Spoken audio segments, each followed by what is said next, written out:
You ever have one of those weeks where you think you know exactly where you stand, and then somebody tries to convince you that up is down, left is right, and somehow your own backyard belongs to them? Yeah, that happened. Let me back up a sec, because if you told me a year ago I'd end up at the center of a land war with a clipboard-wielding suburban dictator, I'd have laughed you off my porch. But here we are.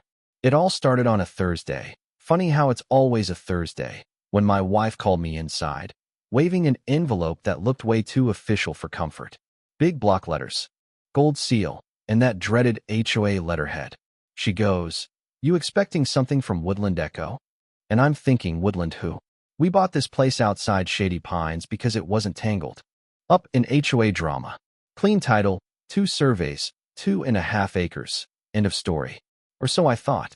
I open it, and right there in black and white, some bureaucrat is telling me 40% of my house is built on HOA land, and I've got 90 days to fix it or else. They even listed which parts: garage, bedroom, living room. I checked the address, checked the name. Nope, all correct. The kicker? Letters signed by Karen Jarvis, president. And yes, she's exactly what you're picturing. Relocate the structure, the letter said, as if moving a house is just another weekend project. My wife asked if that was even possible. I just laughed, sort of. Not physically, not legally, and we don't even belong to their HOA. I pulled up the county GIS, overlays, deed lines.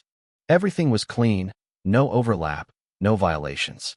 I built this place myself. I know every inch. But something about that letter wouldn't let me go.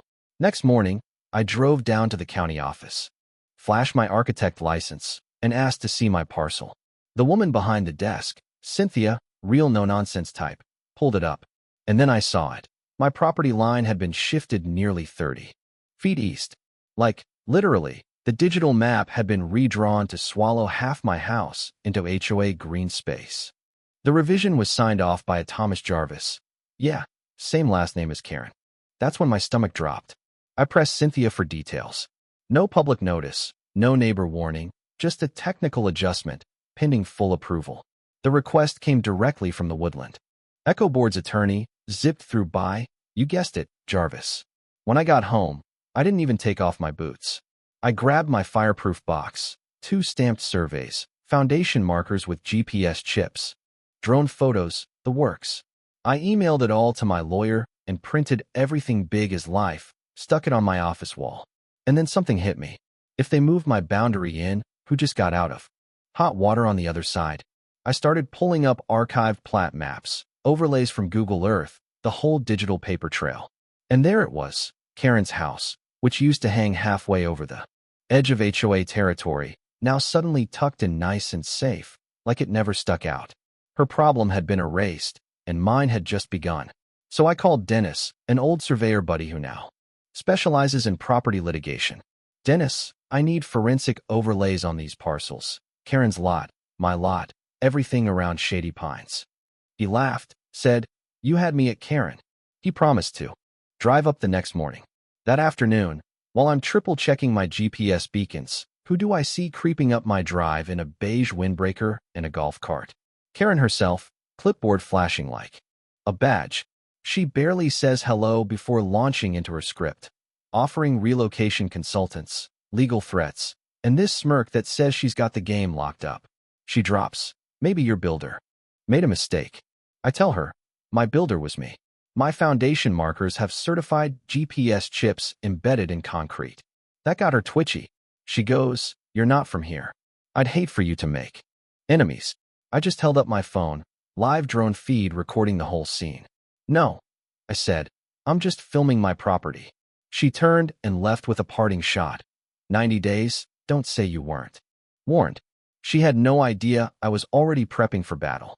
Dennis arrived next morning, looked over my documents, and just whistled. "Textbook fraud," he said.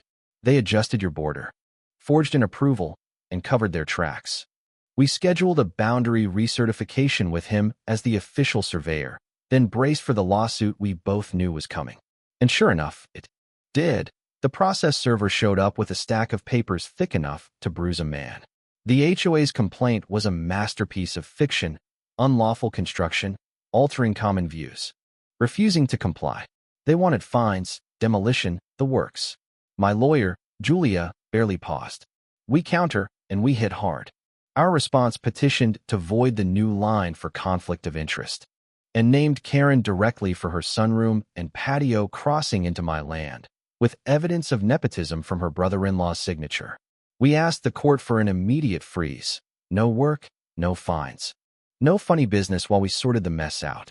That's when the real games began. Karen started a PR blitz, flyers, newsletter rants, even Facebook ads with my face under words like community.